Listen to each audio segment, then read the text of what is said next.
आज सुबह से लगभग 2000 लोगों से मेरा इंटरेक्शन हुआ है।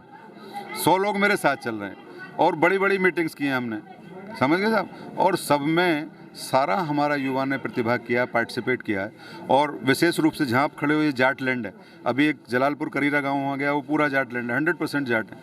अभी जखेता गया, वो पूरा जाट लैंड है। सारे हमारे जाट समाज के युवा ने कहा कि भाई भारतीय जनता पार्टी के अलावा किसी ने युवाओं के लिए कुछ करने का काम ही नहीं किया।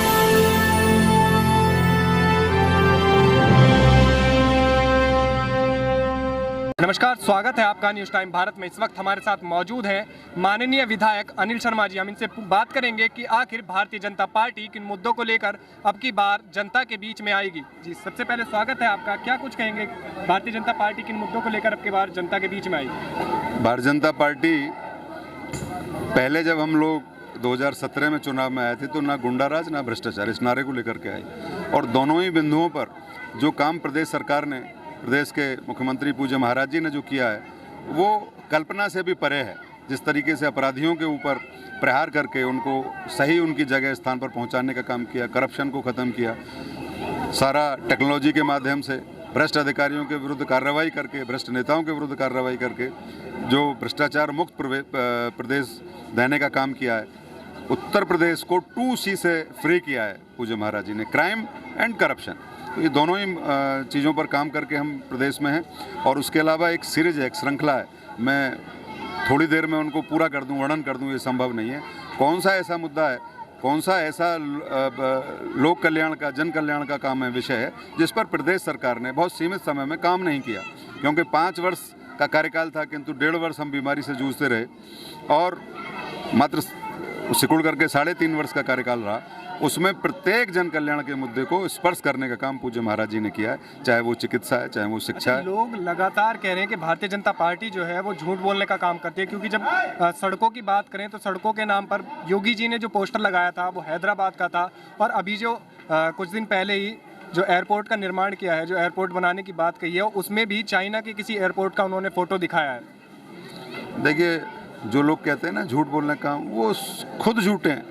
वो 100% झूठ बोलते हैं। वो आपके पत्रकार भाइयों ने कई बार बड़े नेताओं का झूठ पकड़ा है।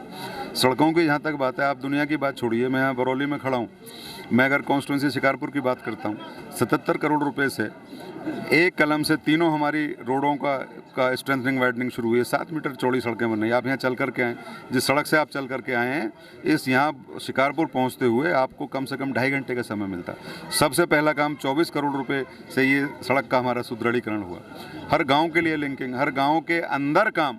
अभी जो मैं यहाँ आया हूँ, आज सुबह से हम लोग लोकार्पण कर रहे हैं और शिलान्यास कर रहे हैं। अभी चुनाव में घुस जाएंगे लेकिन शिलान्यास लोकार्पण पूर्ण नहीं हो पाएगा। बस अड्डा यहाँ बना, फायर स्टेशन यहाँ बना।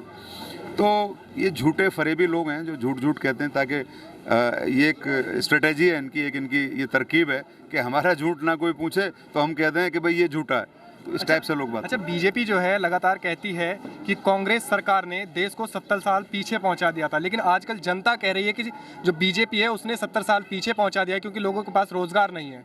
अगर आप एनसीआर में जाएंगे तो एनसीआर में कुछ कंपनियां हैं जहां कंपनियां कहती हैं कि लगभग 200 किलोमीटर दूर का बंदा होना चाहिए तब उसको जॉब मिलेगी। क्या वाकई ऐसा है कि बीजेपी ने 70 साल पीछे पहुंचा दिया देश को? जनता तो नहीं कहती, ये आप ही कह रहे हैं। और आपकी बात को मैं बड़ी पावरफुली मैं इसको कंडेम करता हूँ। जनता तो ये कह रही है कि भारतीय जनता पार्टी ने इतने छोटे समय में, इतने कम समय में जो काम किया वो अभूतपूर्व है, कल्पना से परे। रोज़गार पे अगर मैं आता हूँ, रोज़गार यहाँ मिलता कैसे? यहाँ उद्योग ही नहीं थे। उद्योग थे क्यों नहीं? करप्शन और क्राइम।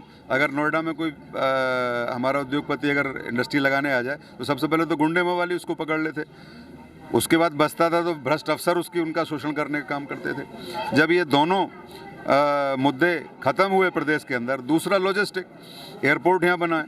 आप आए होंगे दिल्ली से, हाईवे सारे आपने देखे। यहाँ से अगर हमें हरियाणा जाना है तो हमें राजस्थान जाना है तो पेरिफेरल पे आप चढ़ जाइए। NH 24 पे वहाँ निकल नहीं सकते थे। मेरठ जाना है तो मात्र 45 मिनट्स में हम मेरठ पहुँचेंगे, हरिद्वार पहुँचेंगे। सारा रोडों का जाल बिछा करके गंगा हाईवे निकल रहा है, बुंदेलखंड हाईवे निकल रहा है, सारी ट्रेन्स चली हैं, ऑपरेशनल हुए हैं सारे आपके जो है एयरपोर्ट्स। तो उसके कारण से जितनी इंडस्ट्री यहाँ लगी हैं, अभी सैमसंग की आप गलत कह रहे हैं, कभी आप बुलंदशहर के बाहर एक चौराहा, भूड़ चौराहा, सुबह 1 घंटे के लिए 7 से 7:30 बजे आप वहाँ खड़े होइए। बुलंदशहर का युवा मोटरसाइकिल पर बैठ करके सैमसंग फैक्ट्री में काम करने के लिए रोज जाता है। और जिस एयरपोर्ट की आप बात कर रहे हैं, जिस दिन उसका निर्माण शुरू हुआ, जिस दिन ये इवेंट हुआ, उस दिन से रोजगार मिलना शुरू हुआ। और इसके निर्माण जब तक होगा तब तक लगभग 2.5 लाख परिवारों को रोटी मिलेगी। और इसके बनने के बाद जो इंडस्ट्रीज, जो उद्योग यहाँ लगेंगे, और यहाँ सारे जो छोटे छोटे उद्यम हैं, कोई ट्रांसपोर्टर हमारा बच्चा बनेगा, कोई कुछ, कोई रेस्टोरेंट खोलेगा। बीजेपी ने तो 2 करोड़ नौकरियों का भी वादा किया था।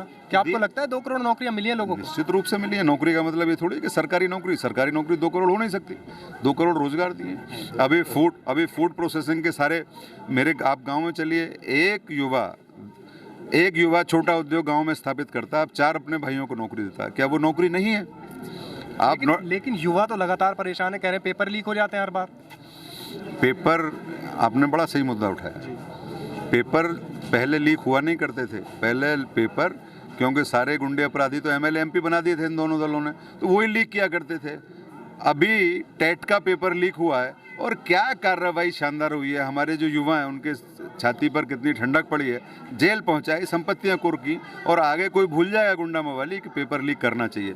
इन बच्चों को जितनी भी सरकारी नौकरियां मिली हैं दोस्त, हम लोगों ने टेंट लगा करके नियुक्ति पत्र बांटने का काम किया है। ऐसा कभी नहीं देखा गया। इनको किसी बाबू के पास भी जाने की आवश्यकता नहीं रही कि बाबू के पास जाकर के नियुक्ति पत्र लेकर के आए। सारे जनप्रतिनिधियों ने अपॉइंटमेंट लेटर्स बांटने का काम किया है। लेकिन हम तो देखते हैं कहीं ना कहीं जनता में रोष है। लगातार लोग कह रहे हैं कि हमें नौकरियां नहीं मिली हैं और महंगाई दर बदर बढ़ती जा रही है। ये रोष पता नहीं आप कहाँ से देख रहे हो। ये कितने लोग खड़े हैं? एक आप इधर जरा कैमरा घुमाओ भाई। रोष है भाजपा के खिलाफ क्या? जरा एक बार आवाज ला के बताओ, रोष है क्या? सही बात बताओ। ये जनता, आज सुबह से लगभग 2000 लोगों से मेरा इंटरेक्शन हुआ है।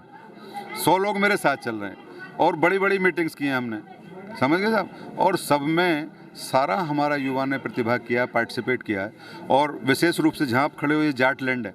अभी एक जलालपुर करीरा गांव वहाँ गया, वो पूरा जाट लैंड है, 100% जाट है। अभी जखेता गया, वो पूरा जाट लैंड है। सारे हमारे जाट समाज के युवा ने कहा कि भाई भारतीय जनता पार्टी के अलावा किसी ने युवाओं के लिए कुछ करने का काम ही नहीं किया। हमारे यहाँ मेडिकल कॉलेज बना है उत्तर प्रदेश में। अच्छा, अगर किसानों की बात करें तो किसान लगातार परेशान है।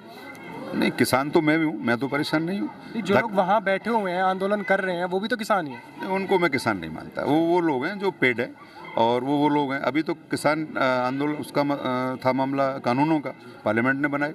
लेकिन आदरणीय प्रधानमंत्री जी ने, कितनी उनकी प्रशंसा की जाए कि भावनाओं को देखते हुए, चाहे वो गलत है सही है वो एक अलग विषय, कानूनों ने वापस ले लिया। अब इनसे पूछे भाई ये क्यों बैठे हैं, अब क्या कारण है इनके बैठने का? इसका मतलब साफ है, इनका किसी किसान से कोई संबंध ताल्लुकात नहीं, इनका किसी कानून से कोई मतलब नहीं।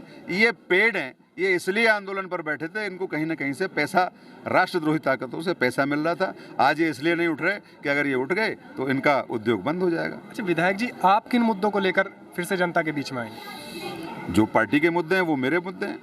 विकास का, डेवलपमेंट की बात मैंने अभी आपको बताई। हमारे यहाँ कोरोना का जब सेकंड फेज़ ख़त्म हुआ, रेवेन्यू की कमी रही, बीमारी में सारा पैसा प्रदेश का खर्च हुआ, हमारी विधायक निधि भी कोरोना के लिए उसका प्रयोग हुआ। उसके बाद भी एक कलम से माननीय मुख्यमंत्री जी ने और हमारा डिप्टी सीएम आदरणीय केशव जी ने, जो लोक निर्माण विभाग के मंत्री भी हैं, उन्होंने 77 करोड़ रुपए की मेरी सड़कें चौड़ीकरण का काम किया। 50 करोड़ रुपए, लगभग 55 करोड़ रुपए से सारे जो हमारे अनलिंक्ड मजरा थे उनको लिंक करने का काम किया। सारी सड़कों का पुनर्निर्माण हुआ। लगभग 80% रोड्स आज सारी पुनर्निर्मित हुई हैं। और आप ये समझिए कि जहाँ से आप आ रहे हैं बुलंदशहर से अहमदगढ़ तक, ये गड्ढे हुआ करते थे, 2.5 घंटा बुलंदशहर जाने में लगता था, अभी 45 मिनट में आप आगे होंगे। आज आप शिकारपुर विधानसभा क्षेत्र में जब घुसेंगे, वहाँ से जिस कस्बे की तरफ आप जाएंगे, आप 7 मीटर चौड़ी रोड पर चलेंगे, जिस गांव की तरफ आप मुड़ेंगे आपको फर्स्ट क्लास डावर का रोड मिलेगा, काला रोड मिलेगा। और अंदर आप घुसेंगे तो मिनिमम 10 लाख और अधिक से अधिक 2 करोड़ रुपए के काम मेरे आपको शिलापट लगे हुए मिलेंगे। इस लेवल पे, इस स्तर से हम लोगों ने शिकारपुर विधानसभा क्षेत्र का विकास करने का काम किया।